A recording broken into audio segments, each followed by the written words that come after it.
Okay, so we're going to do a proposed budget workshop here for the fall, excuse me, spring 2024 round of the Local Food System Infrastructure Grant.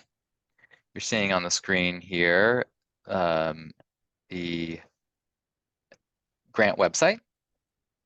And again, right at the top here, click this button, you'll have access to the Spanish translation of all this information. And so this homepage is just the general grant information. Then scrolling down, get to the how to apply section. And step one is to read the grant guidelines. It's more detailed information than the stuff on the general webpage. And then there's the apply here button, which will take you to the grant portal. We did a workshop yesterday on the application section. So this is kind of part 2 for the proposed budget section. So you can find that if you scroll down into the resources to help you, the support with your application. So there's the 1-hour grant overview webinar, which is just a kind of a high-level overview of the grant. There's a link to the video recording there. And then the 1-hour application questions workshop, there's a link to the video there. And then at the end of the day today, we'll have the link to the proposed budget workshop here. Scrolling down, there are just a few other more resources to help you. Just want to highlight some additional grant information and some business planning resources that may be helpful with your grant application. So jumping in, I've read the grant guidelines. I'm feeling good about applying. Click apply here. And I was already logged in. So if you're already logged into the grant portal, it'll just take you right into your application. For the purposes of showing this again, I'm just going to go ahead and log out. And then when I click the apply here button, it'll show you a screen that looks like this. You may need to sign up, create a new account, or log in with an email and password that you used previously.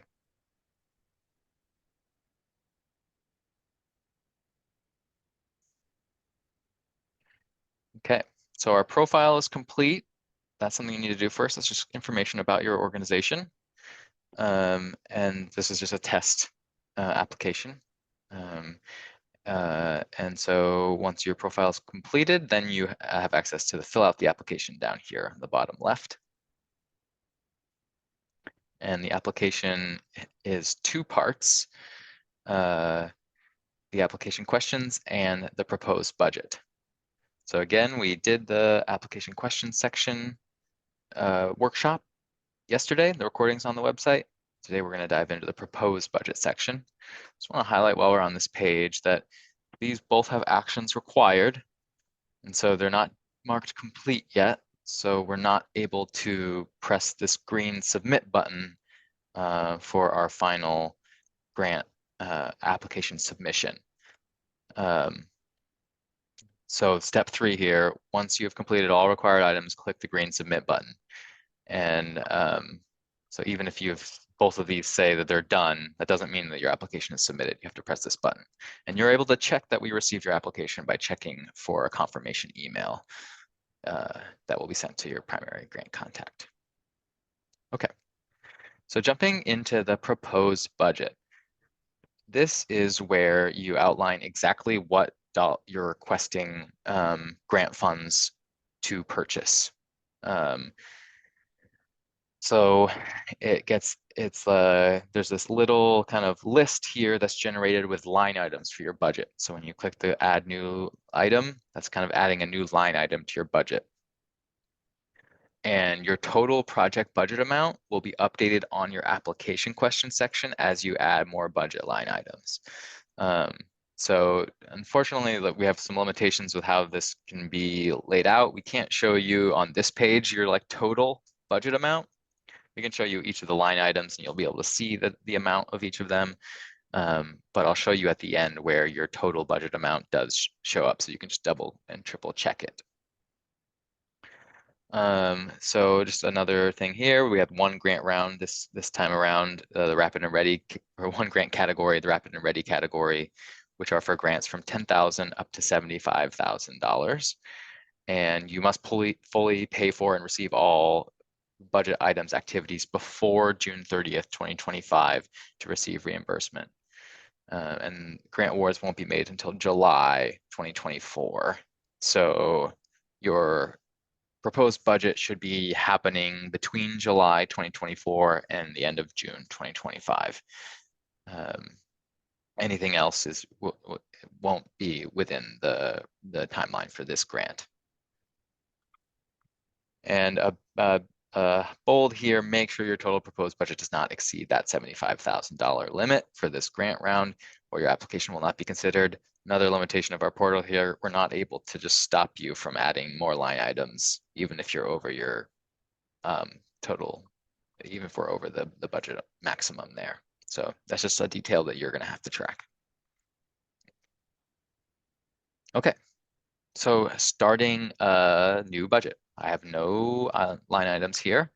And I'm just going to have I have an example project, and this is for a few of the costs related to creating a new food processing facility. So when I click new item, this form comes up where I can add the new line item and collect some details about that line item. At the top left here, I can delete it. If it was something I messed up or I wanted to just start again, I could delete it. I can save it as a draft and come back and finish it later. Or I can mark it as complete, and then it will like officially submit it as a line item. I can still come back and delete it if I want to in the future, but then when it's marked complete, that's when it's submitted as a budget line item. And you need to submit at least one budget line item in order for your proposed budget to be to move from draft to complete. So you should complete a new budget line item for each detailed cost category, subcategory. I'll kind of get to what that means there in a little bit further down in the form. And you're only going to include grant funded items or activities in this budget. So if there are parts of your project that you're planning on paying for with other funds, maybe out of pocket, you should not include them in your proposed budget. You can talk about them in your application, about how you're only requesting for a portion of the project, but when you actually go to make your budget, this is for reimbursed grant amount, grant items only, essentially what you're asking to receive in grant funds. So right at the top here, we do have a budget example just built into the form. And you can either show it or hide it because it's kind of large amount of text. But I'm going to go through actually filling it out. So I'll leave this just as a reference for people. And it'll, I think, make more sense if I just do it. So I'll hide that budget example. So the first thing that you need to make a decision around is the general cost category. We have here, when I open this up, are you able to see the options actually? Yes. Okay. Sometimes when you click on these boxes with a shared screen, it doesn't share the choices. So we have here what we think are like a fairly exhaustive list of kind of general cost categories. Food delivery, vehicle purchase, repair, or retrofit. Food storage equipment purchase or installation, so dry storage or cold storage. Food processing equipment purchase or installation. Kind of other equipment / technology purchase or installation. Facility construction or modernization. Workforce recruitment or training costs. Business development or professional services. Staff hours, travel / transportation, and then catch-all for anything else, other grant project related costs that you don't know how they would fit into one of these. And so for our example today, it's going to be construction of a food processing facility. So they're actually all going to be under facility construction or modernization, but I'll go through a few of these just to show you that after you select a general cost category, there is then the option to select a detailed cost subcategory. And so this note here, you should complete a new budget item for each detailed cost subcategory. So underneath within the facility construction or modernization, there's a bunch of subcategories here: design and engineering, local building design department permit fees, site preparation, etc. And so if I have a bunch of these costs, this is a select one option here. So I can't do multiples. So I would add a new line item if I want, and I guess this will be part of our example. I'll add a new line item for each one of these separately. So that's what that kind of guidance at the top is meaning there. Before we move on though, I just want to pull up a few of these other ones. So for example, food delivery, vehicle purchase or retrofit. There's like non-refrigerated delivery vehicles, refrigerated delivery trailer, purchase, repair, or retrofit. So there's some options here, and they all have an other category too. So it's helpful if you're able to get within the general cost category, but then if you're not sure exactly where your purchase fits, you can always hit other. Food storage. So we have dry storage options, coolers, freezers, sanitizing or handling. We have food processing equipment, so labeling equipment, heating kettles, dehydrators, pasteurizers, a lot of specific things that you can select here. And again, other food processing equipment. And maybe one other one just to highlight: business development or professional or marketing professional services. So this would be for like contracted business or financial planning fees, food safety planning and licensing, feasibility studies or market analysis fees. So I'm not going to go through every single detailed subcategory, but feel free to bring any questions you have about your specific budget categories to the upcoming Q&A sessions. We'd be happy to chat with you about your specific project. So getting back over to facility construction or modernization, because we're going to be putting in a grant request for a new food processing facility. And the first step of that will be site preparation for facility construction. And I have got a little cheat sheet off to the side here, which I actually would recommend for everyone to keep a separate record, especially for the budget. If you're comfortable with spreadsheets at all, like Excel or Google Sheets or any other kind of free spreadsheet software, it may be helpful to keep your budget in that form in case you need to make updates to it. And I'll kind of get into what that might look like. So we're looking at facility, back to the page here, we're looking at facility construction or modernization. We're looking at site preparation for facility construction. And then we get down to item description. So how would you like this item listed on your budget form? And so my example here is site preparation for facility, or you might say site preparation for food processing facility.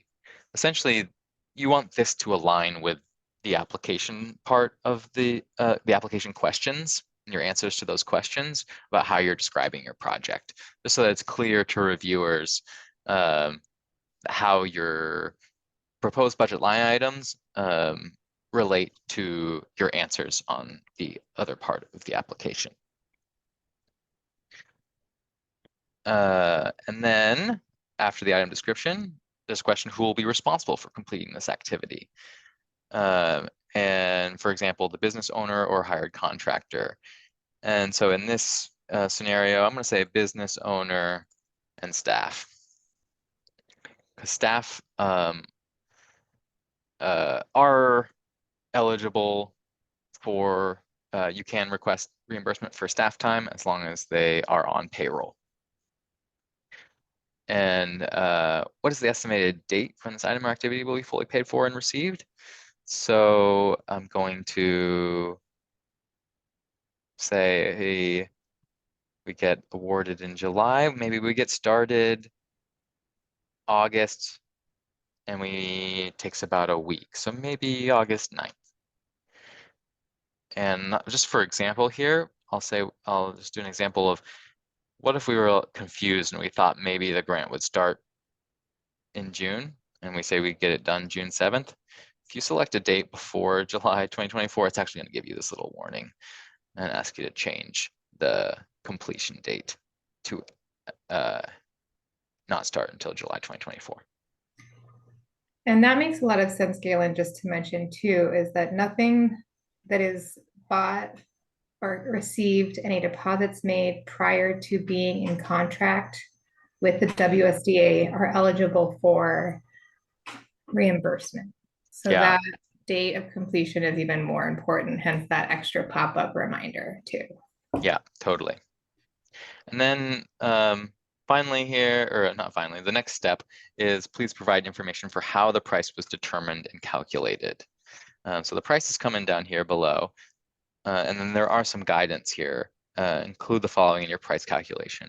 So for the different kind of categories, equipment, materials, and supplies, you want the quantity, unit price. For example, 2 food steamers, $8,000 each. Staffing, number of hours and hourly rates, benefits. Other services or fees. So this is maybe a lot of the like contractor fees, quote or estimate, breakdown of hourly rates or flat fees, and then travel. There's details there on travel. So for this one, I have this information to paste in here. So I'm saying demolition and site prep, a little bit more details. And then I'm saying staffing, 80 hours, 40 hours per week for 2 weeks, $40 per hour, including payroll taxes equals $1,600. And dump fees, 2 tons, plus sales tax, 1,155. And so that actually, so this is a perfect example of why it's nice to possibly have a spreadsheet on the side where you have all of these small kind of sub budget items that you would put in here entered in, and you can quickly sum them up and say the total cost of this would be $2,745.55 that you would request reimbursement for. And so this is actually a good example of something where these are 2 cost items that could conceivably be entered into your budget as 2 separate line items. You could do 2 separate line items for site preparation. And maybe you could do one for site preparation and one that was staff. And then they would be these two items here would be separated out. But if you want, if it's easy, just to this is also another way to do it, I guess. And there's a balance in preparing your project budget between having it be like understandable and straightforward with enough detail, and having it be so detailed that it's got 50 line items and then it's just like kind of hard to understand what's actually happening. So I think this is an example here of a good balance where we're putting we have a pretty discrete part of our project, site preparation, that's clearly delineated in the beginning of our project. And we can fit a couple different parts of the budget underneath that, and then they add up to the total of this line item. So if you have questions about whether you kind of include certain things within a line item, I think going past maybe like, we'd be happy to answer those questions. But if you start getting past like 5 to 10 little subcategories within a category, it might make sense to then break it out into 2 different line items for the budget. So we put our total cost in there. That's the sum of these 2 numbers here. We want to make sure we're double checking that everything is adding up here. It's kind of showing your attention to detail and your ability to track the details of a grant. And then the final question is around partial funding. So it asks if only partial funding is available, this budget item should be either prioritized for a partial grant award or removed from a partial grant award. And this is a way for you to put in maybe like your what would be the the biggest, best project budget that you would love to see, but then also tell us, and we'd be happy and we could get this project done with just these few budget line items. Um, and you can even talk about your prioritized budget in your application if you'd like.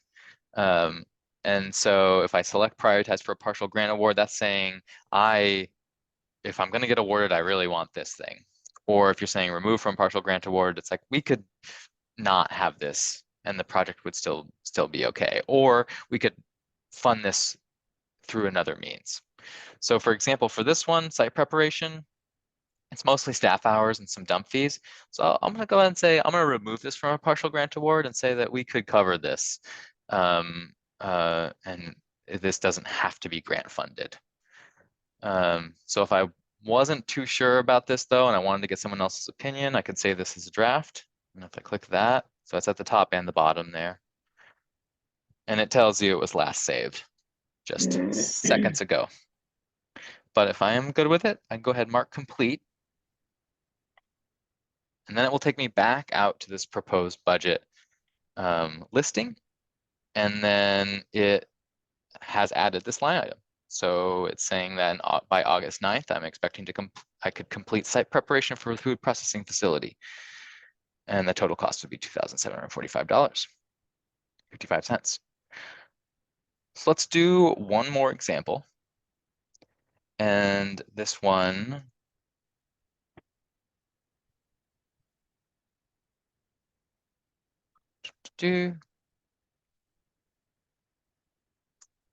will be another facility construction or modernization.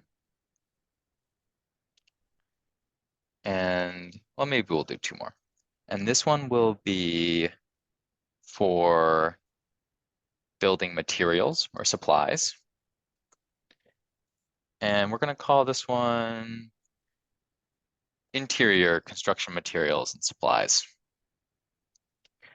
And I'm expecting actually to be working with a contractor on this project in this example, but I'm going to say that the materials and supplies are actually going to be purchased by me, and I'm going to provide them to the contractor. And that's just the arrangement that we have in this situation. It could be that you just are going to pay the contractor for their labor and the materials and supplies, in which case you would put the contractor in here. And so this one, the date should probably be after that August 8th, because I need to do my site prep before I am ready for construction. But we're going to be ready pretty soon after. And but I want to put a little wiggle room in case the contractor is not ready. Maybe I'm expecting we could like have the materials bought by the 22nd, but I'm going to give us maybe a week of just wiggle room. So I'll put 8/29. And these are the kind of decisions that you'll want to make in partnership, like in conversation with your project partners. So a bunch of details I'm going to copy in here of how, what we're purchasing here. And so I'm going to copy in this materials list. And this is pretty detailed. And so this, I think, is an example of how detailed that you can get. So I'm listing kind of the drywall sheets, paint, baseboard molding, plywood, lumber for shelving, kind of other miscellaneous shelving supplies. And if you add all of that up, that's $1,535. So that's and this one I'm going to prioritize for a partial grant award. So this is one, if I'm not going to get the site prep, I definitely want to get support with the material purchasing. And this is, again, this is just an example of only interior construction materials. So there would probably be another line item for framing construction materials and supplies, or maybe like framing and roof construction materials and supplies, or just exterior construction materials and supplies. And this really gets into is how it makes sense to you to put your budget together. As long as everything's there, and it's relatively straightforward of how you estimated the cost. That's all we're really looking for. This is an example, so don't feel like if you're doing a building, it has to exactly match what I'm doing here. Just want to give folks kind of a tangible example.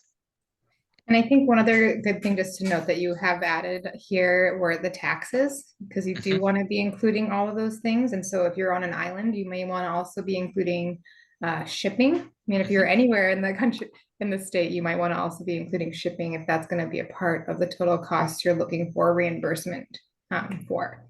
Great point. Yeah. So this is an example where I'm just going and picking it up, and but if you have delivery fees, those are definitely reimbursable. And we'll go over the grant guidelines at the end of this and just go over the allowable costs again. So I'm going to mark this complete, and let's do one more to kind of show maybe a more full project. So one more line item. So now I have two on here. See? So we'll go back into facility construction modernization. And this one will be for our contractor. So our building trades contractor fee. And this is, we have a general contractor on this project. So we'll list this as food processing facility, general contractor, labor. And their labor is going to be, they're going to be responsible for their labor. So it's hired contractor, and maybe we'll say it's ABC Contracting. So it's a made up contracting firm. And they've got materials in the end of August, and we'll say maybe it's going to take, they're estimating it'll take a month to complete with potential delays, and maybe they have another project and they're like, we'll fit you in, and maybe then also adding in a week because no project is ever finished on time. Let's just go ahead. Maybe we'll say we have until next next June. Maybe we'll say it'll be done by the end of October. So that's where it's helpful to, and that would be like a risk or an uncertainty that we might talk about in our application too, of like we've, our contractor says they're ready, but we added time into our timeline just in case there are delays. And I'll actually make one other note. So in this example, we're doing this project this fall, like right after the grant started. You could also put in a request for a project that will start next spring and finish by the end of June 30th, 2025. It's okay if your project doesn't start right away, but recognizing like a lot of construction projects aren't going to make a lot of progress in the wintertime. So you want to be reasonable about that as well. So this one, maybe there's not, I don't have very much for an example here, just a quote from ABC Contracting for $20,000. You actually might want to have more details here. So maybe I actually need to go back to them. Maybe they gave me this quote and it just said $20,000 for a food processing facility. And you could put that in, but it would be nice if you could go back to them and ask them, like, can you provide me some more details on how you're breaking that down? And maybe they would break it down by like framing and exterior. And they say that's gonna be 10,000, and interior is 5,000. And this is just an example. I know these numbers are not right, but electrical slash plumbing, 5,000. So this is just an example. Getting in some details is helpful there. And seeing where are these numbers coming from?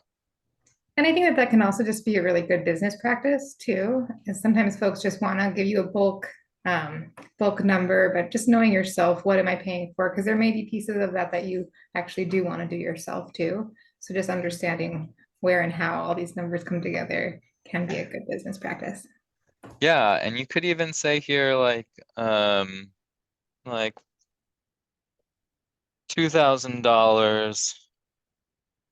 You could get multiple quotes and say this is $2,000 less than next best quote. letting us kind of suggesting to us how you have looked at other quotes and you are doing your due diligence on your project. So then this would be $20,000 down here.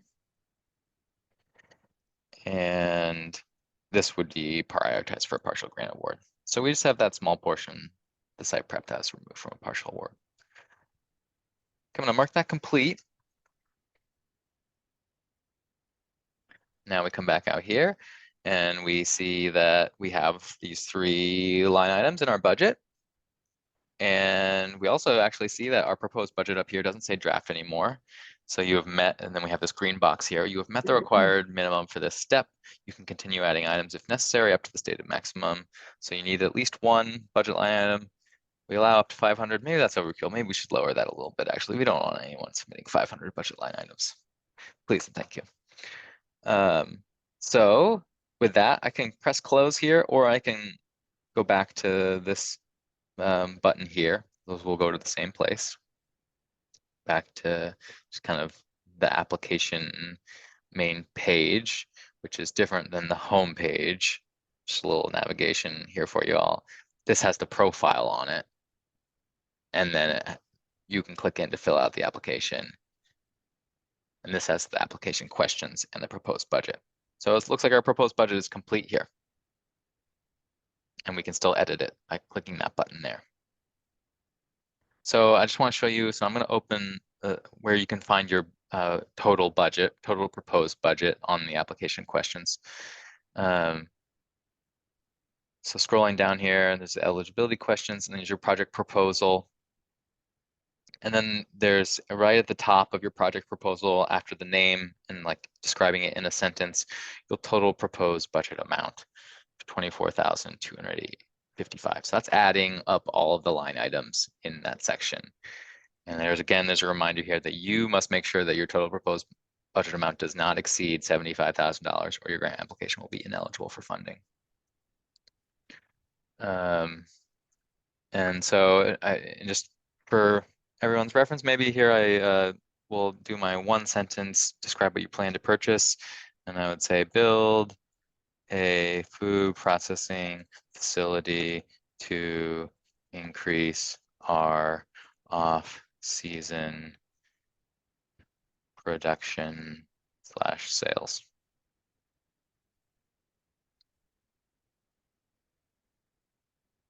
Maybe just off-season sales. So for example, only 9 words of the 75.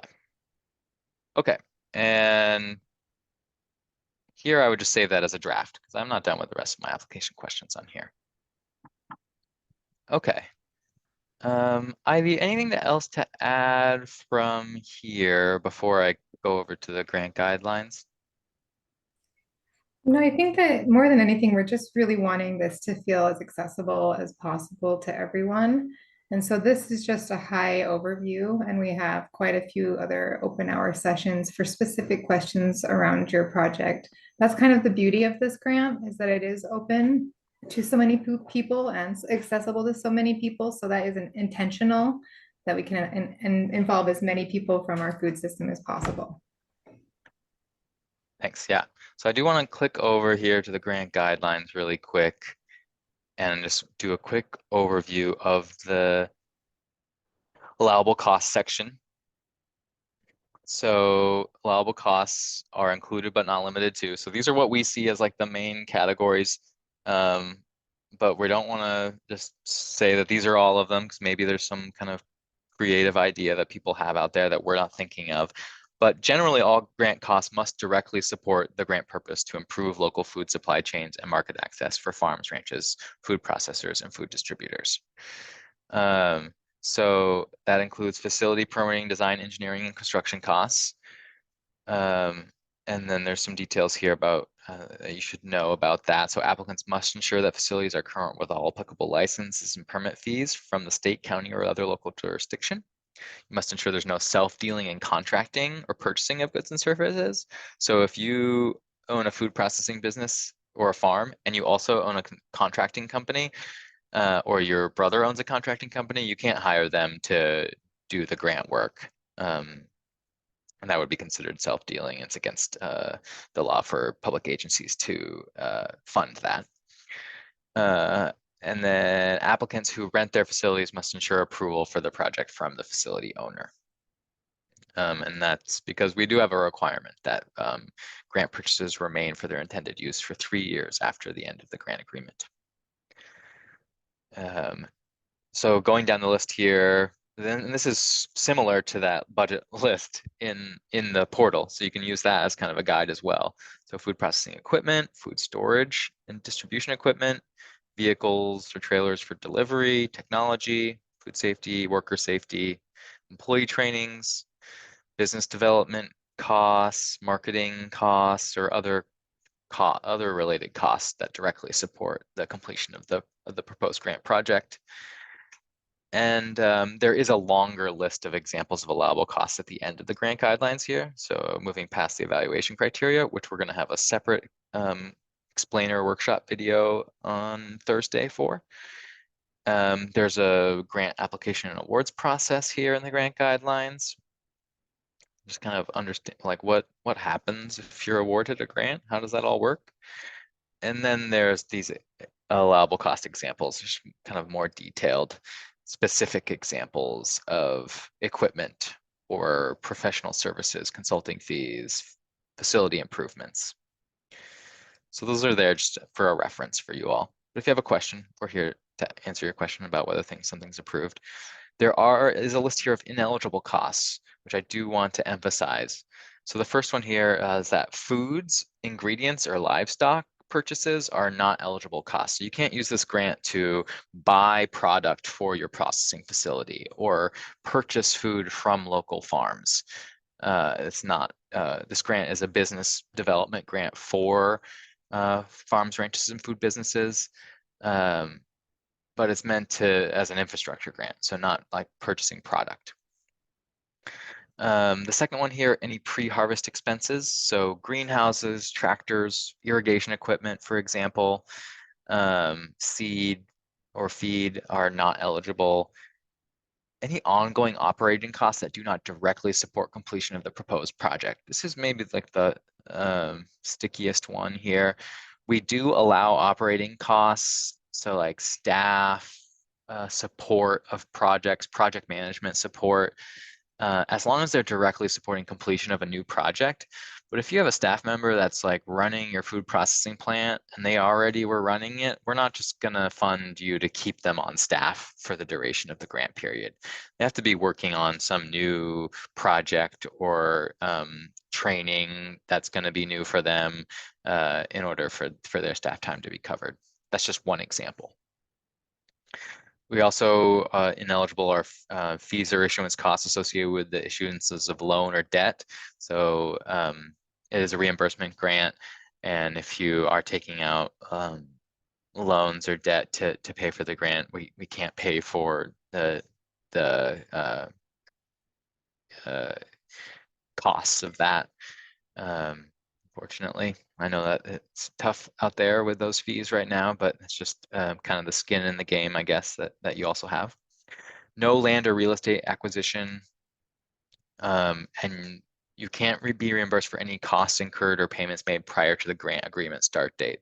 So that'll be sometime in July, depending on when you awarded applicants are signing their agreements.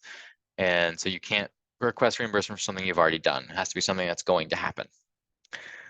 And also nothing after the end of the grant agreement. So nothing after June 30th, 2025. And then the last three are pretty straightforward, but I'll mention them as they're on the list. Nothing that has been or will be reimbursed under any other federal, state, or local government funding. These funds could be used for match for a federal grant, but you wouldn't get paid from a federal grant and from our state grant for the same equipment or costs. And then expenses that have been or will be reimbursed by insurance aren't eligible. And then any illegal activity under federal state law is not eligible as well. So that went a little longer than I was expecting, but I hope that's helpful. And I'm going to stop the recording and then let's just open it up for some questions. Thank you so much for your time. Okay. Recording is stopped. Has it?